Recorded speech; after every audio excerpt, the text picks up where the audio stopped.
I come home to put my key in my door and I see neighbors. But as I'm opening my door, I just hear, I'm not expecting that to come from them. They tell me to go inside. Take your ass in the house. But I would not. I was like, no, you guys, someone needs to apologize. It turns into an altercation. I'm hit in the head. So they're beating on my door, rattling my window. We thinking it's gonna break at that point. The next morning there was like blood on our door from them punching and hitting the door to try and get in. Even one hate crime is one hate crime too many. They often go underreported, and we're seeing more people coming out of the woodwork as hateful people, and it creates a lot of tension in the community. So when there's a hate incident or hate crime, it really affects everyone. It doesn't matter if one person appeared to be targeted. Part of what an act of hate does is it targets an entire community. So it is really important to make sure you have those relationships in place. But if you build those relationships in advance, they are much more likely to come forward and to help with other things, like making sure that other people in the community know how to access accurate information about the status of an investigation, for example.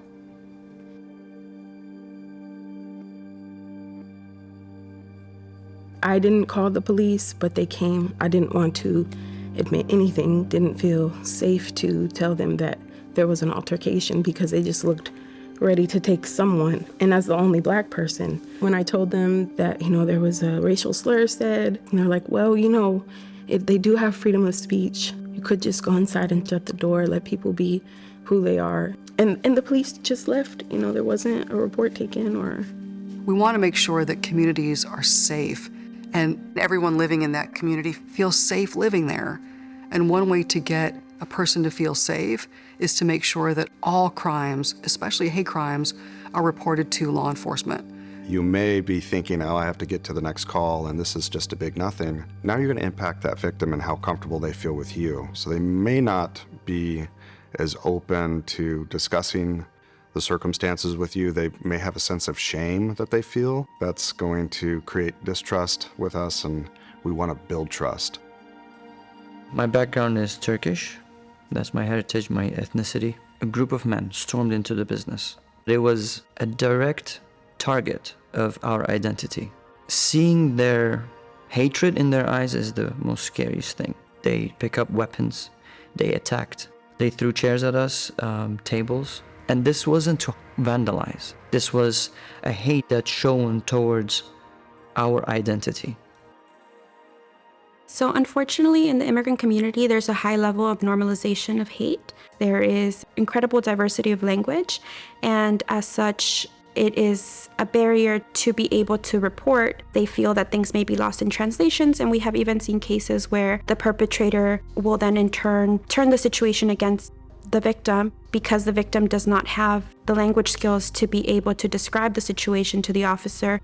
We've noticed a trend that all hate crimes across all the protected characteristics have been increasing.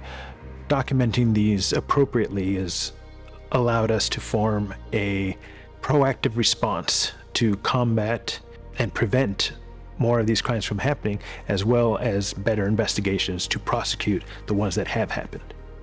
A man approached me and asked me to go to lunch. I respectfully declined, and he told me to go back to Asia, followed by 2 minutes of hateful, derogatory, and sexist remarks. And so I started recording the altercation. I didn't know if the situation would escalate or if I would even be sitting here today. I then called 911 for myself. Once the officer arrived, he told me, this is normal. It happens all the time. There's no crime here, so there's no police report. Just get in your car and go home. If a victim comes forward and they're showing a great deal of courage, number one, right? It's important for us to take that very seriously and investigate it to the fullest extent possible. For any law enforcement official to investigate or prosecute a hate crime, we don't have to prove that you hate that person or you hate that community overall. We just have to prove that the perpetrator targeted that victim at that moment in time because of a biased motivation. You may be confronted with someone who is targeted for an act of hate that is a hate crime, or it may not be a crime, it may be a hate incident. Acts of hate that are not crimes are still acts of hate that cause significant harm. you can still connect people with meaningful and important resources that will help them to recover and help you to earn more trust and to make sure that you are demonstrating that you understand the impact of an act of hate. After I shared the video on social media, it immediately went viral, which then brought 5 other victims that recognized the man from my video and stated they were also assaulted by the same man.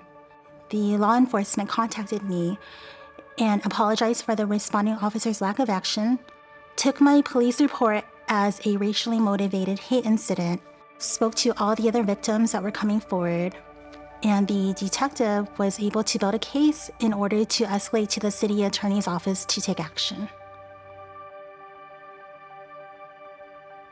Assembly Bill 449 makes it a requirement that all departments adopt a specific hate crimes policy. When the officers respond to a type of call, they're going to know what to do in that situation, and all of the officers will be consistent with it. They need to fill out a hate crime supplemental report whenever they suspect that bias or hate is present. Building a robust case and collecting the right types of evidence and using that supplemental hate crime checklist to help you do that is really going to make a strong case so that we can hold these people accountable. It'll strengthen their investigations. It'll help the victim explain what they mean when they say that they feel that they're being targeted.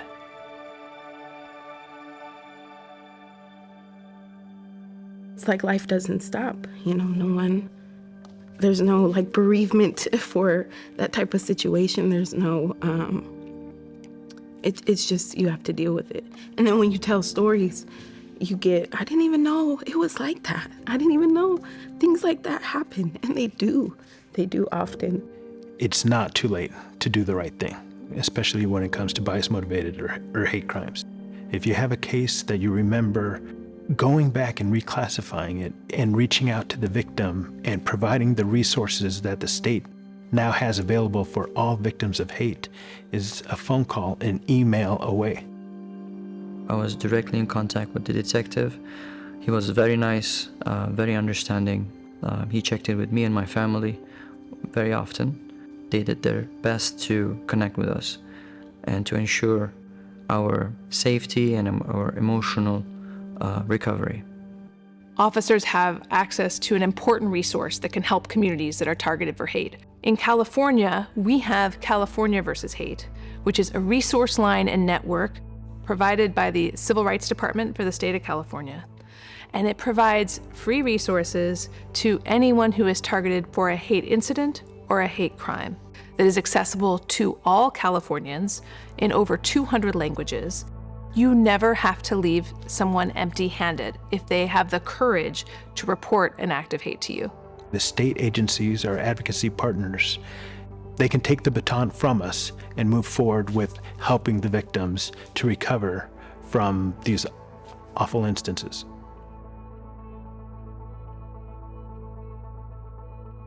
After my incident happened, LA versus Hate connected me to counseling. If it wasn't for that, I don't know how I would have just internally got through the trauma that I experienced from my incident. I actually got in contact with the Civil Rights Department. I now have the honor of helping other victims of hate. I think it's important to stand up to hate and to expose it for what it is, and the more we talk about it and encourage people to come forward, the more we can understand why this occurs and hopefully prevent it in the future.